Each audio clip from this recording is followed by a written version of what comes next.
And, there was a moment where I was playing defense against Cade, and he went to the hole, and I got elbowed in the face, like the first possession. Flagrant elbow. That was, a welcome to NBA moment.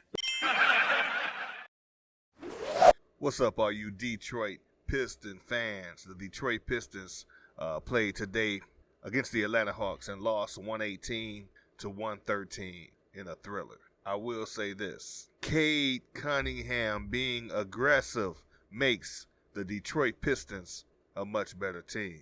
Saddiq Bey being aggressive makes the Detroit Pistons a much better team. Killer Hayes being aggressive makes the Detroit Pistons a much better team. I don't know if Hayes, Killian needs to do some push-ups before each game so he can be aggressive, but I know push-ups used to work. A lot of times, you're going out or whatever you're getting ready to do some push-ups, you feel a lot better about yourself. It boosts your testosterone. So I don't know if that's what Killer Hayes need to do, but when he's aggressive, it makes Detroit Pistons a much better team, as well as Cade Cunningham and Saddiq. So tonight's game, 118-113, the Pistons did lose. There's a lot of good things to take away from this game. There's a few things too, some bad things to take away from it. Hopefully that'll be changed and corrected in the future, the very near future. But the process going to restore is going to take some time, and there's going to be some bumps and bruises along the way. So that's what we're going to talk about today, how the team looked this game. And with that being said, I want to thank everybody for your continued support to the channel, continued likes to the channel, and also your continued comments going to the channel. And I want to thank everybody. We're at 590 subscribers. I appreciate all the support. Thank you so much for it. Continue commenting and also making sure we're all respectful in the comments, as everyone has been. We appreciate everybody for that. But with that being said, we're going to go ahead and get into the meat and the potatoes of this video. To purchase Detroit Piston merchandise, check the description for a link. This will support the channel. I may receive a commission for any purchases made. Appreciate your support. Once again, check the description for links to get your very own Detroit Piston merchandise. So, there's some things that went on with this game that I liked. Once again, Cade, Saddiq, Killer Hayes, everybody was aggressive. Those guys were aggressive today. And for Cade to start the game off like he did, that really meant a lot to what the Pistons were able to do. They were able to keep the game close. First quarter, they had 32 points to Atlanta's 36. Second quarter even, they had 29 points to Atlanta's 26. 28 in the third, 24th in the fourth. So they kind of slacked off. Cade usually is aggressive in the fourth quarter. He kind of slowed down a little bit for the second half, but he did start the game off aggressive, and that no doubt helped the team and what they were trying to do. Our boy Bojan Bogdanovic, he did his thing. He's a lot better a player than I expected. He does a lot of more things than I expected him to do. When he came here, he can actually create his own shot.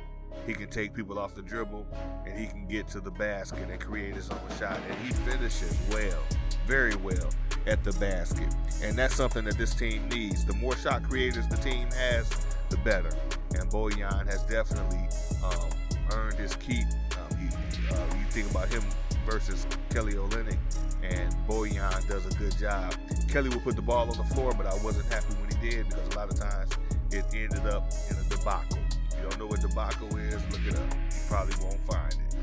But he ended up, he did a lot of bad things as far as Kelly couldn't put the ball on the floor and couldn't necessarily get good results from that. He wasn't a shot creator the way Bojan is, and I was not expecting that from Bojan. Hadn't watched his games much, but Bojan did his thing. Led the team again with 33 points, only 2 boards. You kind of want to see more from the power forward position. But he did have 3 assists, but he did also have those 33 points. And that kept everything moving and fluid for the team offensively. So he's a definite plus for the team. And I continue to make this argument, but until we get our bigs back, Nerlens, Bags, you're going to see him playing the the 4. But I just personally would like to see him coming off the, or Sadiq. Let Sadiq come off the bench. But if you're gonna use Bojan at the 4, I would like to see him come off the bench so that we can start defensively with the team. And hey, if we start getting behind and our defense isn't holding up, then yeah, you bring Bojan in and Bojan gets those starter minutes. But that's another point that I made as far as Sadiq Bey. When Sadiq's aggressive, he opens up a lot more things for the entire team. He also generates good points. And Sadiq can score, but he has to be aggressive. Today in the game, Sadiq played 30 minutes and he scored 17 points, had 4 rebounds. I like Sadiq being aggressive. It opens up the floor. Sometimes Sadiq could be out there and you don't even know he's out there. He did score 50 points one game last season and had numerous games where he scored well, 30 points, 20 points. But sometimes he just disappears in games. So if he's going to be aggressive, then I definitely want to continue to keep him as a starter. But Bojan can play the small forward as well. So anytime you know Bojan's out there, he's going to be buckets. He's led our team in scoring pretty much all season. He leads them in scoring, in that scoring average all season. And Bojan can play the 3 or the 4. So anyway, with that being said, I like both of them, but the argument that I have still is for more a defensive presence at the 4 and at the 5. So we'll see how that shapes out. But that's right now we're focusing on the good of this game. Also, Beef Stew, he was out there 7 points, 9 boards. He kind of struggled a little bit with the points. Shots weren't falling. He did knock down a nice mid-range that I'd like to see him get. But the thing about Beef Stew is that he's going to continue to, it's going to be a work in progress with him. I do not mind him at all shooting 3-point shots. If he's wide open and teams are letting him shoot, I do not mind him at all taking those shots at all. So he can continue to do that. One of the good things I saw tonight too, another good thing I saw tonight was with your boy, and it's funny, Jalen Duren, him and Beef Stew had the same number, 7 points, 9 rebounds. Beef Stew played 27 minutes, Duren played 21 minutes, so they shared the center position tonight. So it was kind of tough, tough game tonight, matching up. I think their bigs got 4 block shots apiece. That always is not a good thing, but when you look at the teams and the stats as far as rebounds, the Pistons got 40, they got 46, 10 and 10 apiece offensively. It wasn't too bad. We got 6 blocks, but they got 12 block shots. They got 12 block shots, so that means offensively, when one of our guys was driving or whatever was going on, they were able to leave their defender, the person they were defending, and come over with help defense. And that's why you want to have our bigs out there. We need bags out there. We need lob threats out there. Beef Stew is not a lob threat. When you penetrating and getting to the paint, you got to put that shot up, try to outlet pass, and they let us instill 6-4. But if Beef Stew can't get lobs, he's not a lob threat. Duren can, Nerlens can, Bags can. So when those guys get there, then we'll see a change in those numbers, I'm sure, as far as the blocks and also offensive rebounds and so on and so forth. But the thing about it is right now, the Pistons need some help protecting that rim. And it's a thin line as far as how they're going to get that. But moving forward, we got Cade Cunningham. He was aggressive tonight. He was aggressive tonight to start the game off. And that aggression that he had and that he put out there really helped the team to match Atlanta's offensive power. They got Murray out there, they got Trae Young.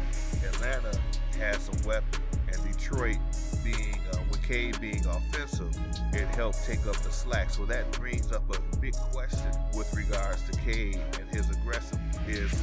Does Cade play better without Ivy being on the floor?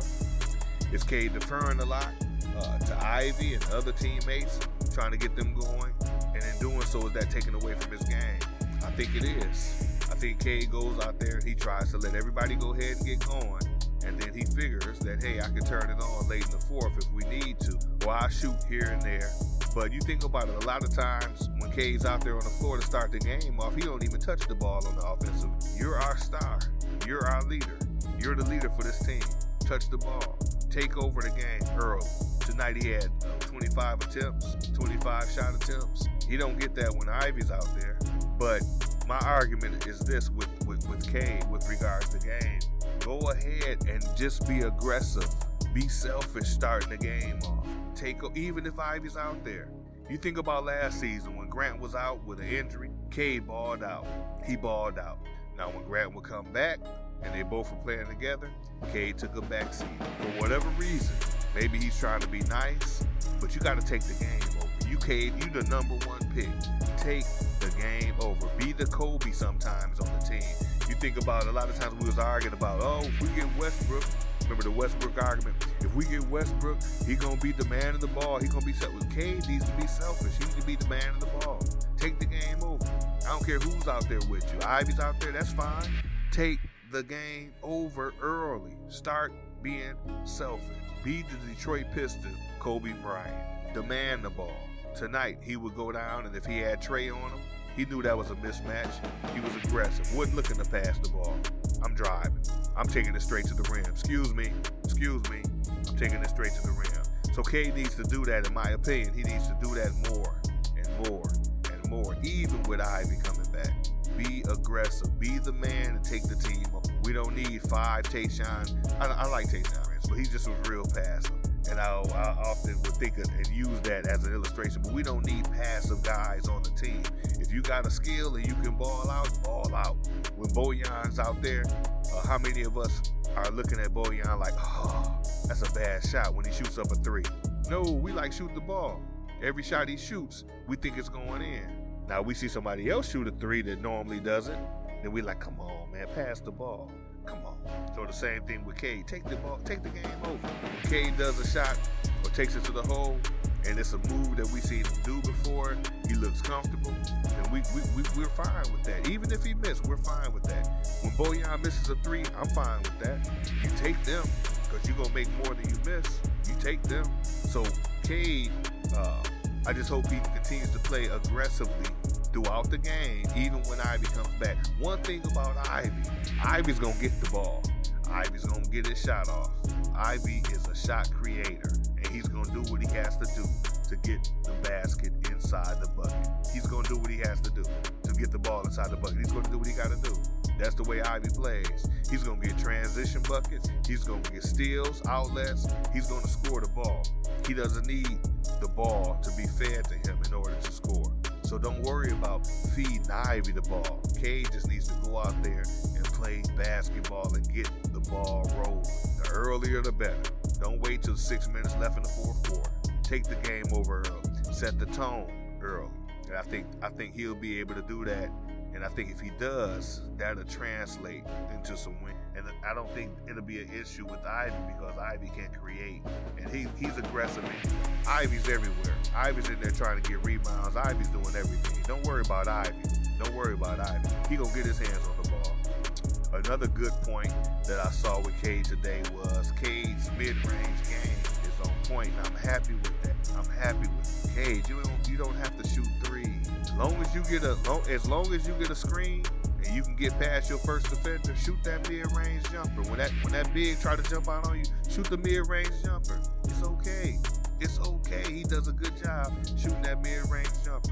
And if he can develop that, his game is going to take off and go through the roof. As long as he's aggressive, it's going to take off and go through the roof. The bench came in on this game and didn't allow Atlanta to run away with it. That was a huge plus.